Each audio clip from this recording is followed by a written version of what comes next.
What's going on, guys? I decided I'm gonna start doing these like weekly videos Sunday nights where it's like I guess you can call this like a podcast. I don't know what it's gonna be yet, but kind of just breaking down the week of shit I saw and things like about the week and like just a breakdown of what happened during the week, things that I care about. Like this week I'm gonna be talking about WrestleMania. I'm gonna be updating you guys on like my injury situation and like all sorts of stuff. Like we're gonna it's in you know how I am. I don't prepare for a single thing I do. I go live a lot and it's a lot of just let's see what the hell happens here. So I don't know. I just figured I'd get a few of my thoughts across and like if this goes well, maybe I'll do this every week. If not, then I'll just stick to the lives and letting you guys dictate what I talk about. And I don't know, maybe some of you will go, hey, like this idiot in the fucking giant Jets hat, like, he's pretty entertaining. I want to listen to these more often. So let me know in the comments, like, comment down below, like, because I'm going to be doing these every Sunday, like, what you'd want me to talk about next Sunday, like, things that went on. Like, if you ever want me to discuss something on the weekly pods, join my lives, tell me whatever. I love hearing from you guys. And I got to say, this has been a tough stretch for me with my injury and not being able to do anything. And you guys coming on my lives, you guys joining me and really giving me a place to express myself and talk about the things that go on. Uh, it's really helped me a lot, and I appreciate you guys for that. And usually I'm super light and like I try to make this more comedic than anything, but I had to give you guys your due here and kind of come out and be a little more sentimental here. So we'll end that real quick. We're no, not too much sentimental shit. Just wanted to thank you guys for that. Now to the important shit. And I'm going to start with what's fresh on my mind. What I just watched tonight, which was WrestleMania. And WrestleMania 2 night event. It's a must watch thing every year if you've ever watched wrestling in your entire life. Like I'm not super into it anymore. I'm not somebody who's like week by week dying by everything going on, but I get like a genuine general update all the time and like I get an idea of what's happening and I aware of how things are going. And of course, with my childhood hero John Cena turning heel, turning into a bad guy like we've wanted our whole lives. I was hooked and I was ready. I wanted to see John Cena win his 17th world title, and he did. So a great day for the 12-year-old me, the little nerd that was getting made fun of because he smelled bad and was overweight. Like I was back to those days. It was awesome. And I'm going to start with the big thing. It's WrestleMania. It's the showcase of the Immortals. It's an event. Obviously, The Rock had a lot to do with this storyline. Um, and I said this when it happened at Survivor Series because I saw it, and my first thought with the whole John Cena heel turn is, you know, why the fuck is Travis Scott there? What the fuck are we doing that we had to put Travis Scott in the ring for one of the biggest moments in wrestling history? It's like, hold on a minute. Like, again, and I love Travis Scott. Travis Scott's a great artist, like, phenomenal artist. Shouldn't be in the ring during the biggest moment in wrestling history, more than like John Cena's heel turn was probably bigger than when Hulk Hogan did it because it was something we never thought was coming. And you got The Rock there, who's an all-time legend, and then you got Travis Scott, who doesn't fit. And I'm like, what the hell is going on? So, to my dismay, the only guy that showed up and interfered in the match tonight, in a storyline where you had The Rock and there's all this stuff like around Cody Rhodes, is 3/4 of the way through the match. We're going to take a 2-minute break so Travis Scott can make a giant entrance and come in and like put on like this spectacular like we're supposed to be like, oh, finally Travis Scott is here. It's wrestling. Like, again, I love Travis Scott. I think he's a great rapper. He's actually probably my favorite rapper, but what are we doing? Like, could you imagine in like the middle of like a Knicks playoff game, let's say, Spike Lee was running late to the game and all of a sudden, like, everybody stopped on the court because Spike Lee was finally there. Like, I don't know, maybe not the right analogy, but it's something I've thought about. I'm just like, what is happening here? Why Travis Scott and only Travis Scott in this situation? And why the hell are him and John Cena best friends all of a sudden? So none of that made sense. But at the end of the day, WrestleMania is supposed to be the showcase of the Immortals. It's supposed to be the end of the year. Like, it's supposed to be the all right, everything's closing now.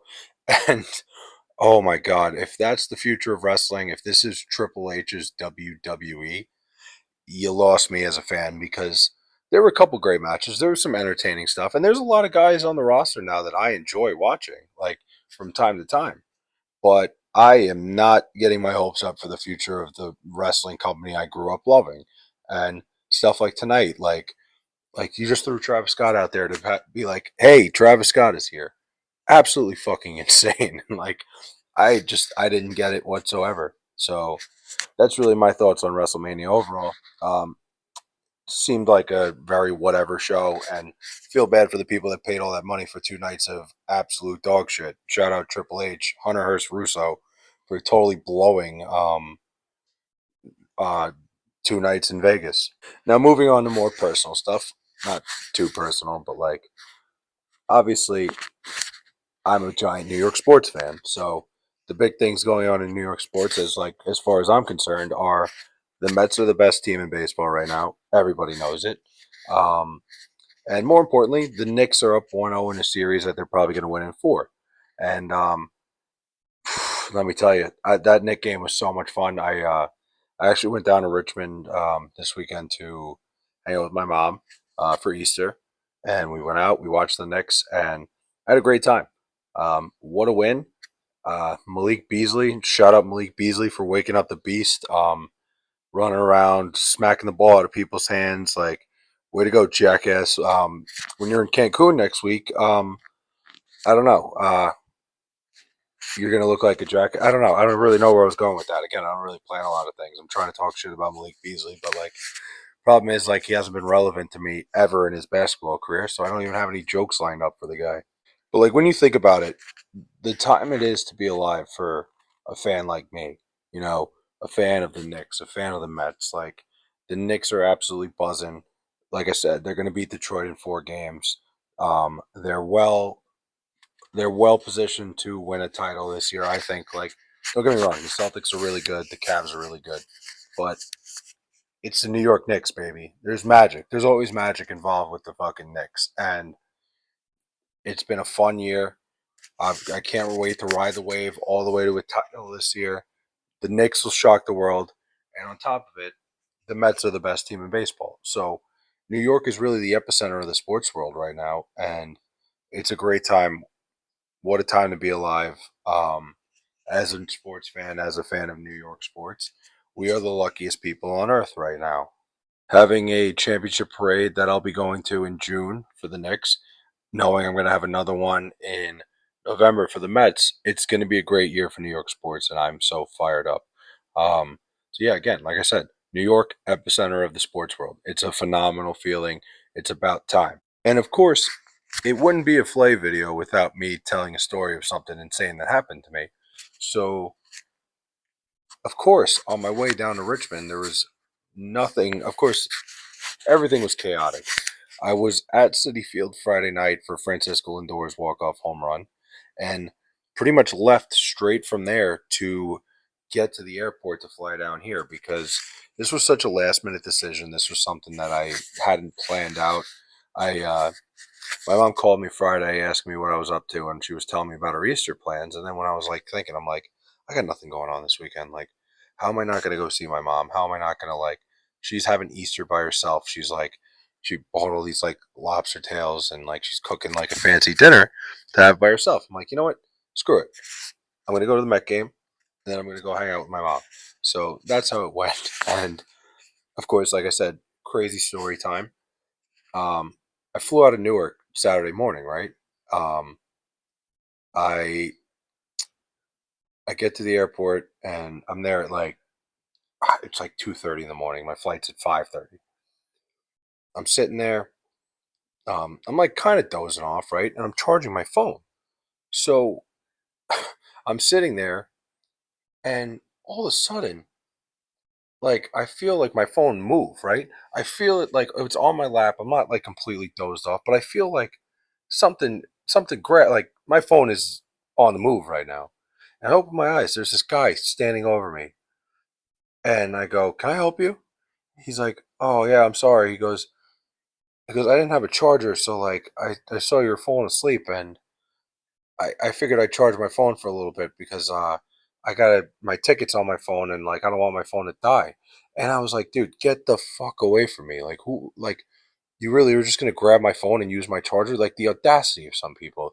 It was absolutely insane. I could not believe what I was seeing. I'm like, honestly, if you asked me if you could use my phone charger, I probably would have said no, but I wouldn't have thought you were a complete fucking weirdo. Like, it was insanity, dude. Like, I could not believe what was going on. And, like, so already you're traveling late at night, early in the morning. You're going through the airport like that. Of course, there's going to be weirdos. And of course, like, I knew what I was getting myself into at this point. So my flight was from Newark to DC. I had to go through DC and then go to Richmond, right? So it was already a fucking convoluted plan, and whatever. I got to where I needed to be, but the flight too. Of course, nothing is easy. Just nothing is simple. Now, for me, when I fly, I am a big fan of aisle seats. I'm an aisle seat guy. I want to be able to get up. I want to be able to move. Like if I got to go to the bathroom, I don't want to make somebody get up. Like I want to be able to freely roam. And also when the plane lands, I'm not one of those people that jumps to the front of the line when the plane lands, but I don't want to rely on the person on the outside of me because I've had it happen to me before. People are like, "Oh, I'm in no rush. Like I'm not getting up. And I got to go around them." Like fuck that. I want to get off of this thing as fast as I can. I stick to like the guidelines, like not guidelines, but like the proper manners where you let the people in front of you go first.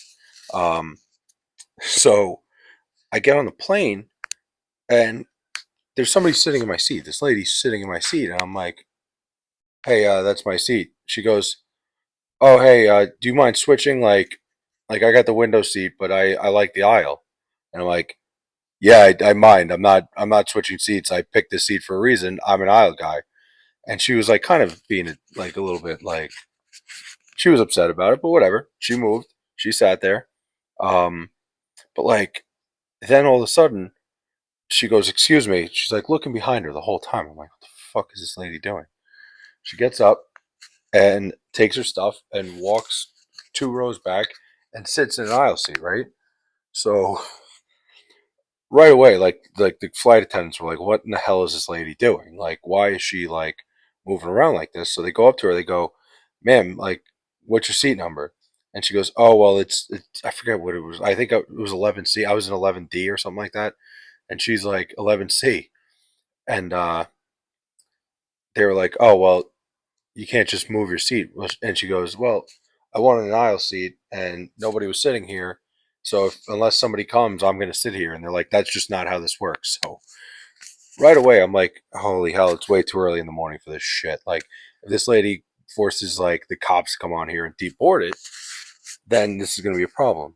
Now they're threatening her and shit. They're like, they're calling security. They had security come, and the security guy's like, "Listen, ma'am, you have to either go to your seat, and when the flight attendants tell you you can move, you can move. Like, you can't just like pick and choose your seat." Which, like, I don't know. The guy ended up, whoever was supposed to be sitting there, not ended up not showing up anyway. So like, it's kind of a pointless fight. Like, I got her side of it, but I also got their side of it. It was like, but at fucking 5:30 in the morning, when I'm dying to just get on the road, I got a connecting flight. I don't have time for this lady playing games and like starting a fight and having us get grounded.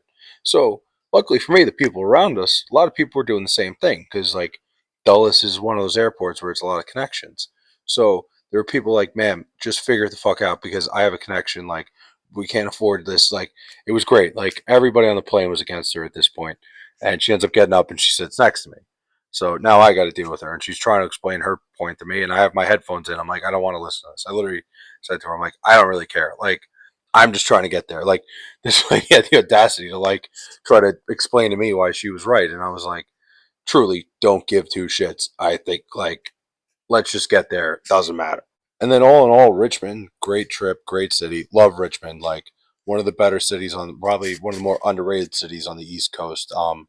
Spent all day, like I said, all day Saturday. We were watching the Knicks. Me and my mom tore down one of the bars in downtown Richmond. Shout out Home Team Grill, Hometown Grill, one or the other. But shout out Home Team Grill, free ad here. Me and my mom dummied their frozen drink selection. We were my mom doesn't get out much. Like I said, her husband passed away a couple years ago, and like she's here by herself now. But she doesn't like go anywhere much, so she needed a day. I like to go out and have a good time. I didn't expect for us to, you know, drink a million fucking frozen drinks, but we did. And we had the time of our lives. I had a blast. I'm so happy. Like, me and my mom really like bonded this weekend. It was a great time. But if you're ever looking for an underrated city to go to, Richmond, Virginia, beautiful fucking city, awesome place, just a great weekend overall. Um, and it was refreshing. But I'm glad to be back home. The lives will be back tomorrow. I didn't feel like doing a live tonight. I was way too tired. But I am gonna do these videos more often where I just break down some of the stuff that went on during the week. I really didn't go crazy. I didn't talk about the week itself much. I actually talked about Wrestlemania, New York sports, and then my two crazy stories from this weekend. So I actually pretty much I should just call this a weekend update, really. But like I said, I'm going to do these every week now. If you ever have anything you want me to talk about on the week update, please comment on the video, like it, subscribe. I'm going to do these more often, kind of just lighthearted shit. And I appreciate you guys. I said it before in the video at the start that, like, sentimentally, you guys have been getting me through a hard time, and it's truly, I'm truly forever grateful for all you guys, and thank you guys so much. Thanks for allowing me to have this platform, and I can't wait for the week to come. I can't wait to see what's next. Again, I'll be live all week, so subscribe, like, jump in the lives. I love talking to you guys. Like, if there's anything you want to talk about, and I'm a big, like, I welcome the trolls too. I'm like, I want you guys to come and roast me. I want you guys to do whatever you want to do. And I love giving shout outs to the people. So all you got to do is ask for a shout out, and I'm easy. So you guys have a great day. Have a great week. Another week. We're just going to keep getting better here. We're just going to keep growing and growing. Um, love you guys. Um, hope hope this video, hope this meant anything to somebody. And let's have a week.